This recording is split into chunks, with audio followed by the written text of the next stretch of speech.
Yes, you cut through his. He tries to lift up his shield as he clearly has blood coming out of his ears, out of his nose, and you take your scimitar and take it right past his shield and jab it, basically slash it right into his side, and he falls over dead. And I say to him as a free action as he falls over dead, "That is for my wolf." And then he's on the ground. He says, "We could have been friends."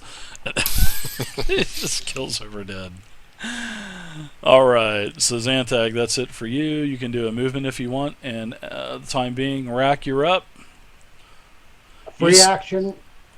I'm going to say, I Mhm. told you I got your head, bitch. And I'm cutting his head off. Alright, so you can still see that the rogue has his attention to something, so you can see that he's starting to lunge towards possibly another target hiding behind the stairs. Too much dead bodies and too far away for me to help him.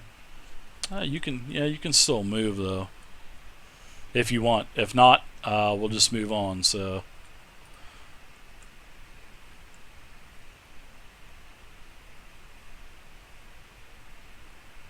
There's 4, 5. No, that's 5. Yep, that's 5 right there. That's actually, yep. Actually, that's 6 because of the square before you moved. That was worth 2 as well because of all of the heavy debris in it. So yes, you can now see that there is one lone goblin still behind the staircase, and he is shaking, literally shaking in his boots. So, all right, Lobo, you're up, man.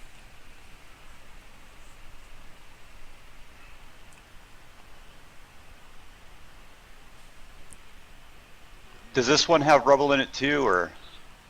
No, that one does not. That is, you're at 5 right now. That would be 6, and that would basically.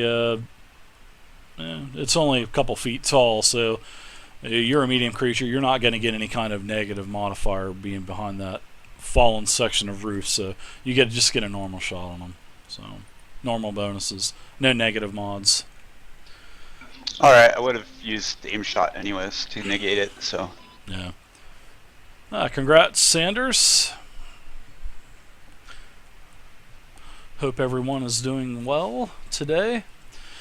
After this combat, we're going to take a small break. Oh man, nice. You launch an arrow, zings directly past the rogue, and lands right into the goblin for 15 damage. And whew, you basically pin the goblin up against the wall. He squirms for several seconds, and then he dies. Slumps over. Salvage time! As the basically the arrow holds him up on the wall. So there you go. First combat's over. That was a pretty long battle, but now you guys get the you guys got it now. Things will probably speed up a little bit more. So all right, so that's the end of the first combat. Fighter's going to search the big man. All right, so everybody searches the corpses. You find lots of suits of leather armor. You find a suit of chainmail. Don't worry about editing your character sheets, guys, because this is a one-shot, and I'm basically going to be editing those myself. So everybody splits the spoils of loot, and everybody gets a few coins apiece, and I'll do that on my own. So it really isn't really pertinent for the one-shot. So. Dave, can we take a short break? Yes, that's what I was just fixing to suggest. We take just a quick 5-minute break. So grab a bio and drink, and we'll be right back in 5. Alrighty. All right. I'll be right back as well. Channel switch. All right, guys. So we are on a 5-minute break. Let's do I'm going to do one winner. So you have to be following the channel to win. And good luck, everyone. I'm giving away 25 experience points. So you have to be following. The winner is... Come on, Nightbot. Work for me, baby. Maybe I need to turn Nightbot on. Ah, Nightbot was not in the channel. Sucks for me! There you go. Let's do a winner now. And the winner is... Ha ha! I won 25 points.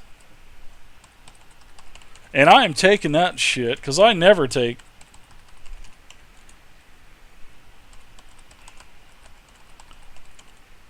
Alright, I'm giving myself 25 points. Congratulations to me. Alright, let's do one more winner. Let's see. Possum. Hey, congratulations, Possum. Good to see you, Possum, as well.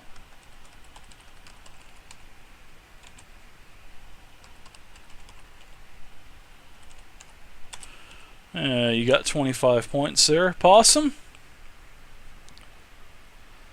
You better shut up, Possum, because I'll take those 25 points. I kid. Let's do one more, guys. Last winner, Possum. Wow. You've already won, so... Oh my gosh, come on, Nightbot. Jesus, criminally. Tom, congratulations. Yeah, I think the randomness on that is a little weird. Usually I use a different mod for giveaways, but it's been broken for a couple months now, and I have not been able to use it. So, Possum doesn't win every day.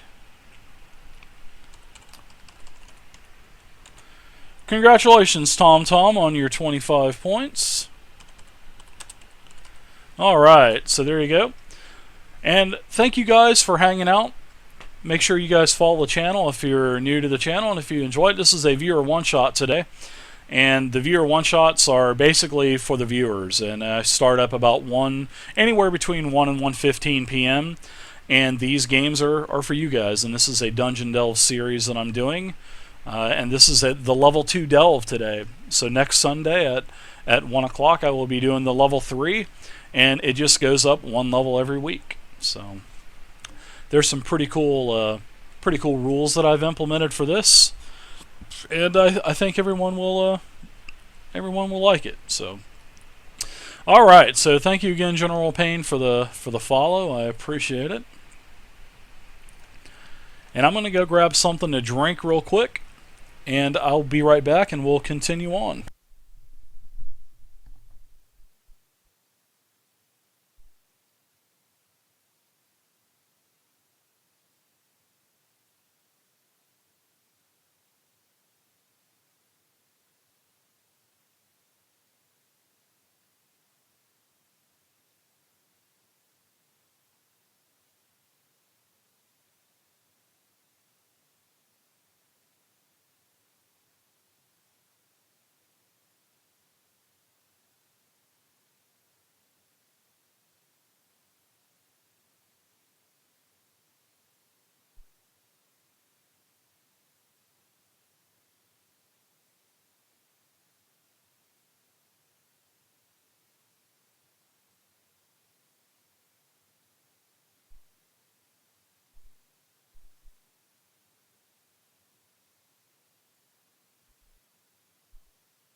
And I've got a few messages as well on Twitch, and no, there is no raffle today, guys. I usually only do raffles on my normal campaign nights, which are Thursday, Friday, Saturday. So.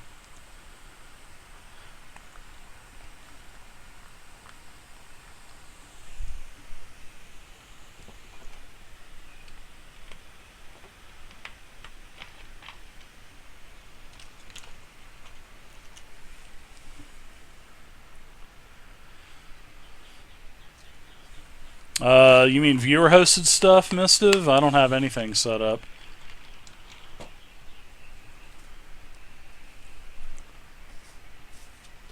I don't have any viewer-hosted one-shot set up for the future.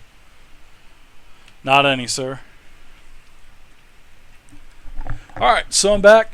Last thing, thank you guys, all you new guys to the channel. Thank you for the follows today.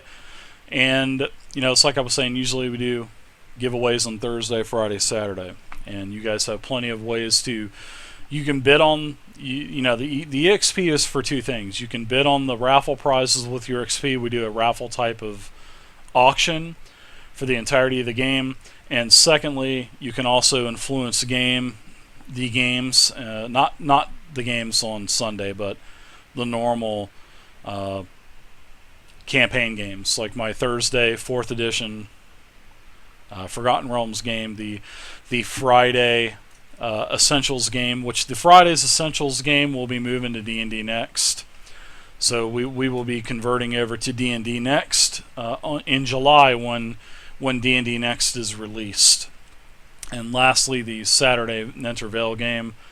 That is also a game that you can influence it. And you can just scroll down, click on the XP, and you can buy the monster's heals, get the help the party with a heal. Like Friday night, the viewers got together, 3 viewers got together and literally purchased the party a 2 hit point surge because they were in bad shape, and they're still in bad shape. I mean, they're in really bad shape. They've basically got the last 2 encounters in this dungeon. I mean, the lieutenant encounter and the main boss encounter. The main boss is dead. However, they still have the lieutenant, a zombie Hulk, a bunch of other skeletons, and now a bunch of goblins. And these are not minions either. These are pure hit point, massive hit point creatures. So they're actually still in quite a bit of trouble. So, and you guys, how I do the giveaways, we give away token packs, give away a lot of Steam games. You can look at the almost complete list of winners on the website on the forums. So I have a couple more winners I have to add to that list. I just haven't added them yet. I will tonight though.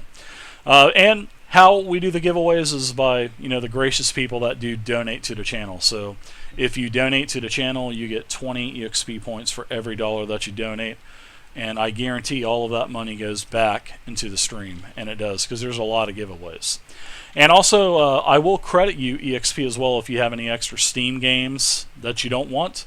I'll give you EXP for those as well. So there's plenty of ways to earn EXP. So you can get in the lottery, like what I'm doing now. I'm doing another lottery right now. Costs you 5 points, winner takes all. I just did giveaways. You guys can win for the giveaways. Like Mistiv's talking about, he's going to host a one-shot here in the future, next month. And Mistiv will earn 500 EXP for hosting a one-shot. Because I want to reward the Dungeon Masters that invests a lot of time into doing this. So, there you go. And also, you get 1 EXP for every 5 minutes you're hanging out in the channel. So, there you go. Alright, well, we're going to continue on. We've got 2 big encounters to go. And we're going to go to this in its entirety. So, we may be playing till 8 o'clock tonight. I just don't know. And also, one more thing, guys, that I'd like to mention, seeing that there is 30 plus people in the channel, I've been approved by Wizards of the Coast to do an interview with one of the developers of D&D Next. So if you guys have any questions for the developers of D&D Next, as long as it's a legit pertinent question, I will send in your question.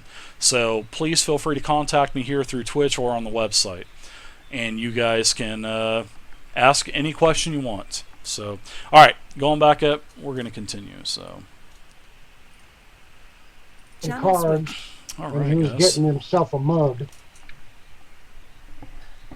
Yo, Dave. All right. So, one second again. Now, seeing that you guys we are officially out of combat and everything, you guys can use your healing surges to heal up back to full. So I know Feanor, you have some damage. Warner, you have some damage as well. I know the cleric's been hurt a little bit. Now everybody's spells has reset. Now take into consideration your encounter powers have reset. Your daily powers and your action points, I don't think anybody used any dailies or action points. So there are 2 encounters left.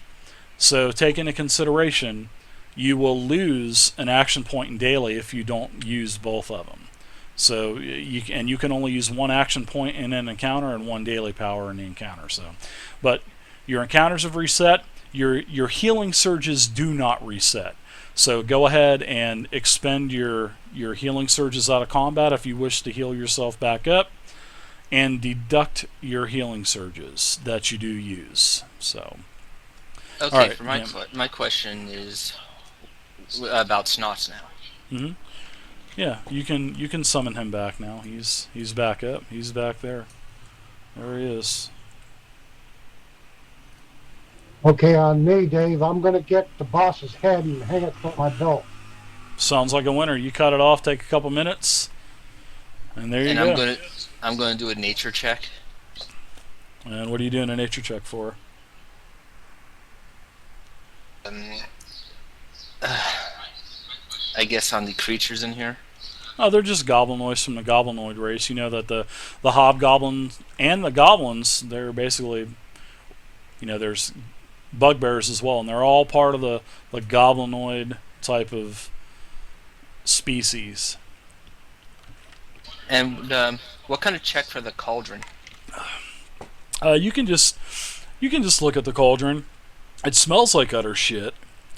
But it seems like the cauldron, after you guys have been looking at this, and you kind of dip your finger in it and taste it a little bit, it actually looks like the goblins are trying to do some kind of homebrew wine, and it's definitely not the highest quality.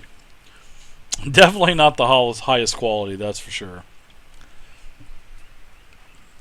All right, so that's basically everything in the room. So if you guys want to head over to the stairs, and you guys only have one way up, so everybody pile yourself on one of the squares, and I'm going to take your marked symbols off as well, Warnerv. I was curious about the so we have like the regular goblins in here, right? The little guys. Mhm. Well, what about the ones in the red? No, those are, well, all of them, they were all goblins, but the only one that was not a goblin was the boss, and he was the hobgoblin. And you can tell by his skin. Let me take the bloodied effect off of him. All the goblins are usually, a darker green, but you can notice on the hobgoblin here, he has a reddish type of skin. So even though they do kind of look alike, you can notice that is definitely a hobgoblin if you take a closer look. So the guys in the red aren't any different from the other ones. No, they're just different. They're just different tokens. They have short swords and daggers. Basically, there's not a lot of different goblin tokens. So I think there's 5 or 6 different ones, and some of them are the same token, but they're in like 2 shades. So. Okay, cool. Yeah, they're actually pretty nice. These tokens are by I believe the artist's name is Rodriguez, I think, or Dominguez. It's either Dominguez or Rodriguez, and I really like his work. He does pretty good. And the player tokens, those are all Devon Knight tokens. So, except actually they all are. So, all right. So I've got all you guys lined up. Let's go ahead and remove you from the tracker, because you guys are going to have to roll here in a minute again. So as you guys start to ascend up the staircase, you notice that it is dark. And as you work your way up a flight of stairs, you start to see that there is light ahead. It's a dim light, but it's not daylight. It's not like a daylight outside. So, all right, here we go. Okay. Hey, Dave, I got a quick question for you. Sure. I'm just kind of wondering how my daily Stalker's Mist works. Your which one now? The daily Stalker's Mist. Ah, yes. Stalker's Mist is basically like it provides cover, if I'm not mistaken. Let me read that again. I know it's a minor. Let's see. What an area burst 1 within 10 squares means is you can take that Stalker's Mist, and you can do basically a 3x3. So basically 9 squares. You can do a point. Choose that point as long as it's within line of sight, and it'll cover up total of 9 squares, and you can do that within a range of 10 squares. So you can do that 50 feet away. And when you do that, the Stalker's Mist, it creates like a zone within those 9 squares, and it lasts for the entirety for the whole encounter. and everything that moves within that is basically gets a -5. They're basically total concealment, and it's pretty nice. And every round, I believe, you can use as a move action. You can move that zone as well. Let me open up that card real quick. Yeah, every round you'll be able to use. You can move that up to 5 squares as well. So, and it lasts for the entire counter. So, but if you use the move to move the Stalker's Mist, then you can't move because it takes your move action. So, which is pretty nice. It's actually a pretty nice, really nice skill actually. But it only blinds the enemies and not my own people, right? Correct. Anything that's in the it's the flavor text is a thick fog settles over the area, blocking sight and muffling sound. Through the fog confounds other creatures, but you can see through it with ease. So it's like a one-way mirror, I guess you could say, a two-way mirror. You know, you can't see out, but people can see in, and laugh at you and stuff like that. So, but anything within that would get like a -5.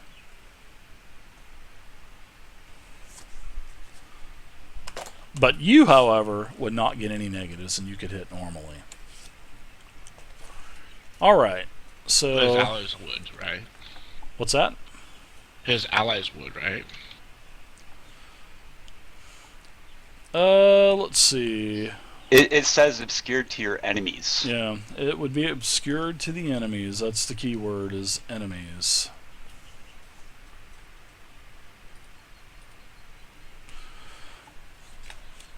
It's actually a cool power then. Yeah, it's definitely it's an encounter record, that's for sure. It definitely is an encounter record, that's for sure, but that's why it's there, so that's why I give it to the ranger. All right. So you guys are up here. You've made it up to the top of the stairs. You notice that there are more torches that are lining this northern wall. You can see that there are several other features that I want to tell you. The ceiling on this floor is also 20 feet as well, so you are on the second floor. And let's see. I'm sorry, the ceiling in this room is only 10 feet high. And you notice that the torches along the north wall, it's providing an illumination, and actually a bright illumination for this area of the room that you're looking at. Now, also I'm going to read some flavor text for you. So as you guys kind of move in a little bit, because I'm sure you guys are going to move in. Let's see. Actually, I'm going to go back down the stairs. I don't want to play them. Okay, that's cool. You can feel free to. No problem. So as you guys start to move up, I guess you guys are moving up. Or are you guys going to hang out there?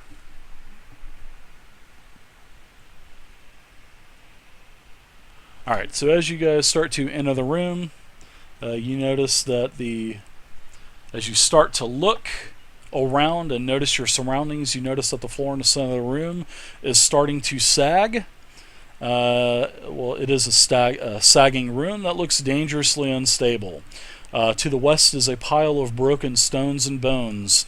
In the southwest corner is a low wall, what appears to be a low wall, and you see several shadowy targets behind it as well. And that's all you can see. Now, however, I've done a passive perception check, and Dritston, Feanor, Lovo, Warnorv, and actually Zantag, you guys notice that in those piles of bones directly to your west, you notice that they have red flickering lights. And it seems like these massive piles of bones start to animate. And you can see that there are several skeletons that are taking form. I will place those on the grid as well. And that's pretty much all you guys see. Except for the moving shadows that are down here. They're not 100% visible in your sight still, because you've only got so much vision, and the northern end of the room is lit, which on the southern end of the room, it goes into a pitch black darkness, and you cannot see. Alright, so let me go ahead and move these 3 skeletons that have animated to the token layer. And as they animate, they stand up, they erect themselves. They are holding short bows. And they start to, they lower them towards you. And they are cackling. Alright, so let's go ahead and roll initiative now. This is encounter 2. Roger that, Gold Leader. Yeah, roger that. Standing by.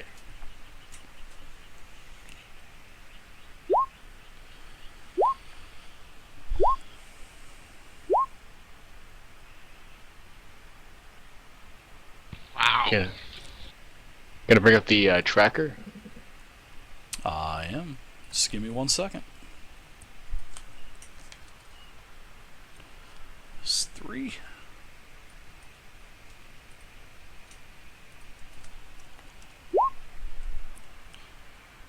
Alright, these are 5.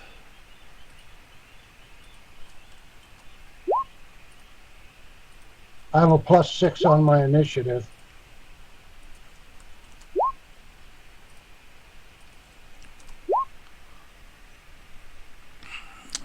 Let's see, skeletons are +3.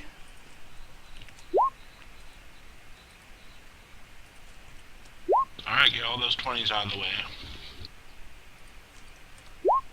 Alright, so it looks like, let's see, I have 1, 2, 3, 4, 5, 6, 7, 8, 4, 5, 6, 7, 8. And it looks like we have 1, 2, 3, 4, 5, 6 party members. Alright, wow. Nice initiative roll, Feanor. Holy crap. Very nice. Alright, so you're up first. And what do you do with your actions? Can I charge? Absolutely, you can do whatever you want. Yeah, I'm just gonna run up and charge that one skeleton right in front of me. Alright.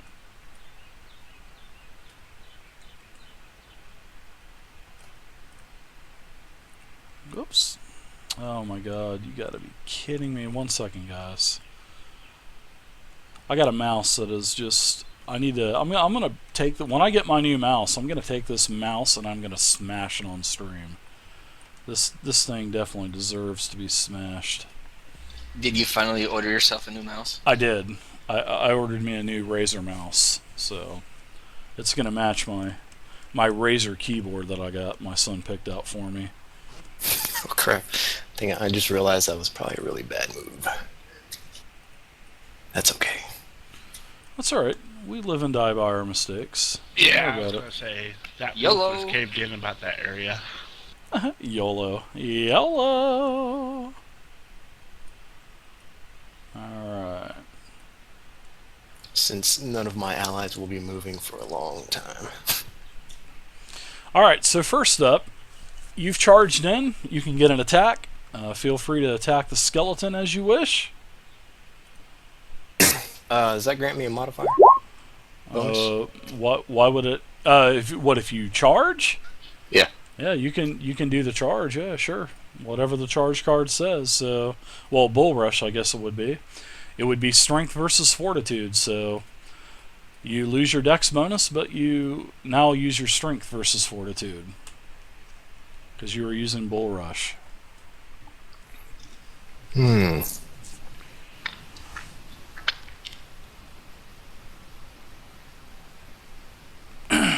Interesting. Okay. Let's see. Let me read the... I need to read a card real quick. Hold on.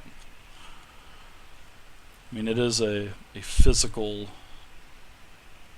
There's gray stuff in these cards and stuff, and... Hold on, give me 1 second. Hold on.